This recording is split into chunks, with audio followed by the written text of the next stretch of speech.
Dundee, of course, this weekend. The games just keep getting bigger for you, and if you can get the victory, you move to within a point of them. I mean, how remarkable is that, given where you were just a few weeks ago? Yeah, it's some feat. Yeah, you have to say that, even though with what I've been saying consistently for a long time now about getting my players back, but then you've still got to do it, and the run my team have put together, and all credit to the boys, it's down to them and them alone, is nothing short of incredible. So delighted to give ourselves this opportunity, because it's such a big game now, to try and just put that pressure on. That's all we can do, but really happy where we are and where we've come from. And I mean, where you were at one point, you were targeting the playoff place, and even that was going to be tough, but now you've moved to a position where you can look to even winning the title. I mean, is that something that's in your mind? I think we've got to be realistic.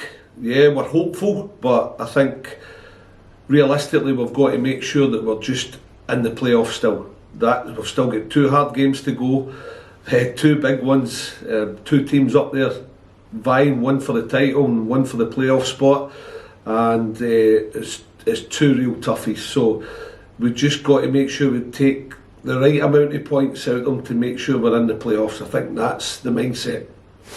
And obviously you've got 2 huge games coming up. You've got the trip to Hampden next weekend. I mean, what would a victory in this game do for the confidence and the buzz around the club if you can get the win this weekend? Even if the game didn't go our way, which I'm hoping it will, I still think we'll go to Hampden with confidence, because we've been on such a good run. We can't let one, if it doesn't go our way and we get defeated or draw, one result derail our thoughts of getting to the Scottish Cup final.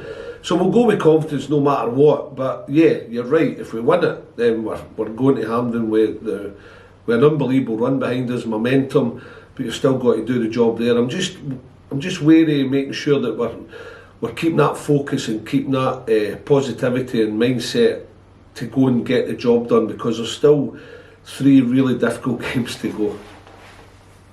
And obviously you're now 6 wins in a row. I mean, after where you were at one point, what do you put that down to? The boys. I can't put it any other way. I said the other night that it's scary how their mindset is and their physicality, and just the way they've gone about things. They have been brilliant. We're a close-knit group, whether it's the boys together in the dressing room or the staff and the boys combining, and I think you can see that, not just by the results, just by the celebrations, the way we all are as a full group, and I include my staff in that, and my secretary who's sitting in the football department with us, with my analyst. I better give him a mention. He sits here every day and he goes everywhere. We are such a close-knit group with our staff and the player staff, and I think you see that, and I think that togetherness has really borne fruit when it comes to getting results. And results, remember, when you're under severe pressure to get them, but I just knew it was in them. I've seen it before. I mean, you've seen it before. You're hoping it stands you in good stead, and the boys have been nothing short of incredible. I use all these words: tremendous, sensational, to get back into where they are and reach a semi-final. And just finally for me, obviously Dundee, it's in their own hands now to win the title, but I mean, what are you expecting from them? They themselves, I think it's 7 games unbeaten run that they're on. Yeah, they're doing well. Really attacking play, 2 strikers, play with wingers like myself and really have a go. They have put together a brilliant run at the right time to leapfrog Queen's Park, and they deserve where they deserve to be, because they're a good team. They have a big squad and they have a big budget, but you still got to do it, so it's all credit to them. So it's all set up nicely, isn't it? That's great. Thank you, Billy. All the best. Cheers. Just with me, Billy, what would be the importance of getting, it's probably obvious, but the importance of getting even 2nd place in the league, just giving you those fewer games and taking the strain off a little bit? I think it would be very helpful if you could. I would still take playoffs, Alistair, but I've thought about it myself in terms of just having less games to play, because we've had some run. I said to you, 7 games this month, 1 at the start of next month, hopefully playoff games, hopefully just 2. That's an unbelievable amount of work, and it's a workload on my players, but it's one we've handled so far, but sometimes it can catch up on you, and but my players have got the right keep on talking about mindset, because they've got to have it to make sure that they get through this, and so far they have, and I don't want them to falter at all. And it's a tough one. I would take playoffs, having 4 games to try and get to the final of the playoffs, like we did last year, but I can totally understand why you're asking, because if we finish second, it'd be some achievement, plus it'd be 2 games less. Yeah. And I said just one question, but can I ask you about Nathan Shaw's contribution? Obviously goals in the last 4 in the last 6 games, but just the way he's come into showing us what he's all about, really, compared to the start of the season, maybe when he was a wee bit quiet. It takes players time to settle in. Remember, Nathan's come to this club with hardly any first team football behind him, and he's had hardly any experience.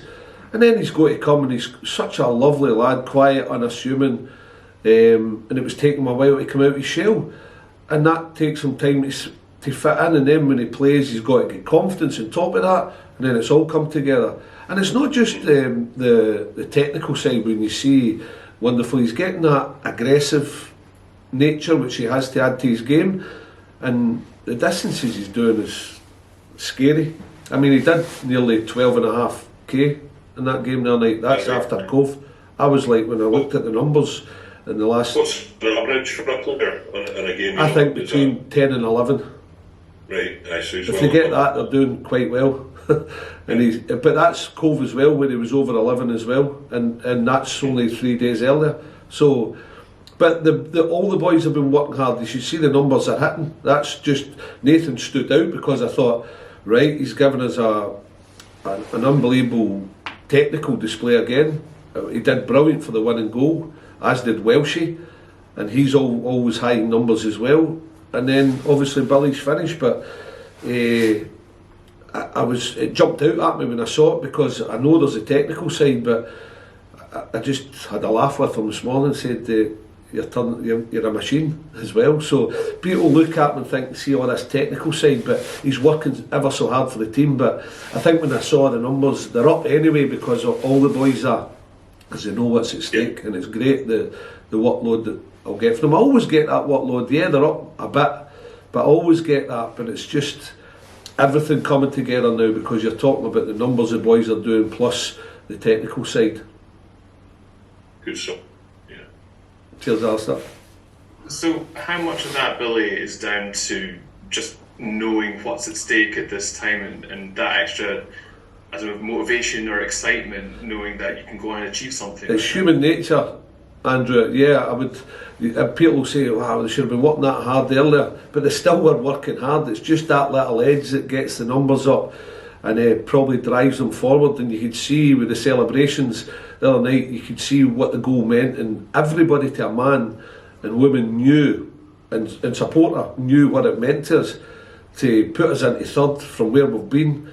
I can't praise everybody highly enough. It's been a collective effort, and I want it to keep going as well. It's a huge game on Saturday, but I just want people to realise how far we've come and how hard we've had to work. So it's an accumulation from hard work and desire and determination to put us in the position we're in. You mentioned earlier that you wanted to go on and get enough points to make sure you ended up in the playoffs. Do you have a number in mind that might be enough? No, really, no. Because it's that, I know you could look at all the permutations of who's playing who and what they could get out of what. I think we've got to just do our own job and make sure that we try and win the 2 games, just to be absolutely sure. And you just don't know what it might bring you. I'd like to apply a bit of pressure as well, because pressure in this game does weird and wonderful things, especially in this league, in this division. But I think we've got to make sure we just try and win the both games, or try and get a certain amount of points out of them, because if we do, I think 4 would see us in the playoffs. I don't know if it would guarantee it, but I'm sure it would. See, even you're looking now. How long have we been saying this on these press conferences? Like, this league is crazy. I couldn't guarantee anything. So we've just got to make sure we at least win one of the two, or two out of the two would be brilliant. It really would.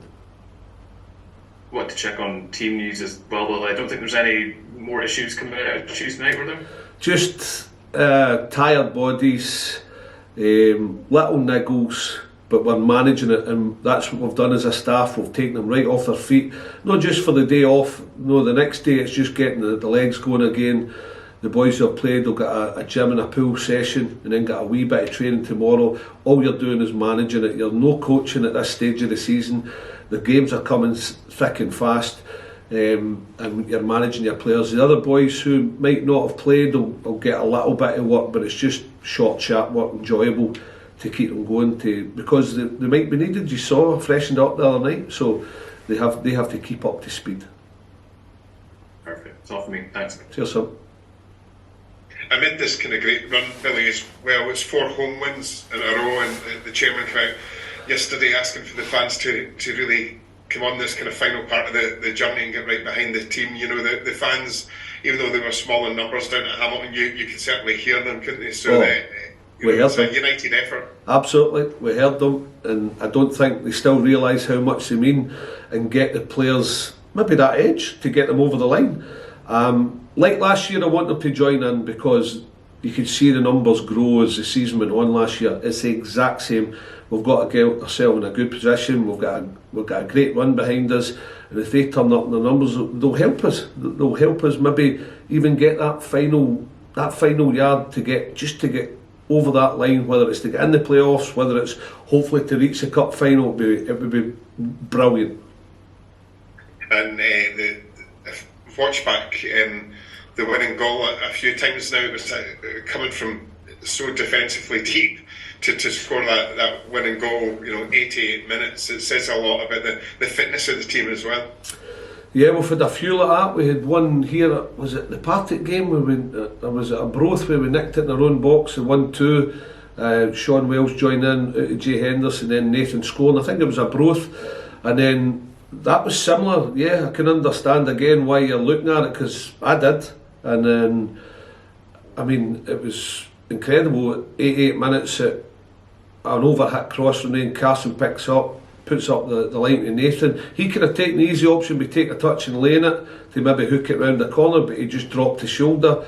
He's away from Martin, the Hamilton player, and then he hits a good pass to Welshie, and I don't know where my captain finds it, because he's got a burst that takes him past one, takes him past the next, who's trying to take him out of the play, and then he's falling over, Chalky. He's stumbling, hits the pass to Billy, and then he has to get the precise finish, and then you saw the wild celebration. So you can imagine, it was a brilliant. I keep going to use the same words, but it's the same words. You feel elation that it was an incredibly brilliant goal to get at that stage in the game.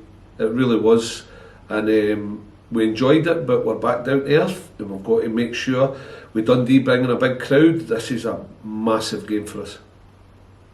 And just finally for me, the substitutes as well, you'd Austin Samuels and Daniel Mackay involved in Nathan Shaw's equaliser as well, so players who aren't in the starting 11 still who they are. Great ball in for Dan as well, and Austin Samuels laid it wide. Listen, they're all playing their part. I said that to you, but you could reverse that on Saturday. They did start, and Boyd and Aaron come on and made the difference, because Aaron had a part in both the goals, but I thought Boyd was great, and he carried on that performance into Hamilton. So that's what I want. I've said it all along. They've got to show me that they want in the team, and that's what they've done. So everybody's vying, and I'm telling you now, that's why we're getting better results as well, because I've got a squad to pick from who they're all desperate to get in the team, and it helps. Best of luck, Billy. Thanks for your time. Cheers.